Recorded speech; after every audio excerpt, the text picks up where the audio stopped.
आज मी माझ्या बाळाला तिकडे नेणार आहे जिकडे मी लहानपणापासून जात आहे, ते की आहे चैत्यभूमी. मी दर रविवारी माझ्या वडिलांसोबत तिकडे जायची. असा कुठला रविवार नसायचा की मी नाही गेलेली आहे. पण जसं लग्न झालं थोडी थोडी ती सवय माझी ती मोडायला लागली. का? कारण की मी गावी राहत होते म्हणून. आज मी माझ्या बाळाला नेणार होती. फक्त एवढंच आहे की दुःख वाटते की माझे वडील माझ्यासोबत नाही आहेत आज. कारण की दर टायमाला चैत्यभूमीला आम्ही गेलो आहेत तर आम्ही दोघं सोबतसुद्धा आम्ही सोबतच जायचो. आम्ही कुणाला न्यायचो नाही. मी अजून माझ्या नवऱ्यासोबतसुद्धा मी गेलेली नाही आहे चैत्यभूमीला. मी एकटीच जाते. मला खूप प्रसन्न वाटतं तिकडे गेल्याच्यानंतर. गेल्या गेल्या ह्याचे नाटके सुरू झाले होते. कसंबसं वहिनीने घेतला आणि हा प्रवेशद्वार आहे.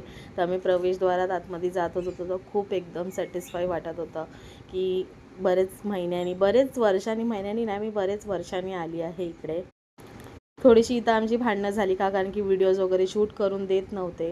पण काय ठीक आहे, हरकत नाही. नंतर मग इथं साईडलाच गार्डन वगैरे होतं. थोडंसं माझं बाळ खेळत होतं सर्वांसोबत. नंतर मग थोडंसं खेळल्याच्यानंतर अंगाला पूर्ण माती वगैरे लावल्याच्यानंतर मग त्याचे कपडे वगैरे चेंज केले. कपडे चेंज केल्याच्यानंतर मला माझे बूट आणून देतो आहे की बाबा घाल आणि चल आता. नंतर मग आम्ही ओला वगैरे केली आणि आम्ही निघालो होतो घरच्या दिशेने. पण थोडंसं आज वाईट वाटत होतं की माझे पप्पा माझ्यासोबत नव्हते. नेहमी माझे पप्पाच असतात चैत्यभूमीला. मी नेहमी कधीही जाऊ दे, लग्नाच्या आधी किंवा लग्नाच्या नंतर पप्पाच असायचे माझ्यासोबत. पण आज ते नव्हते. थोडंसं त्यासाठीच वाईट वाटत होतं. Thank you so much for watching. Bye.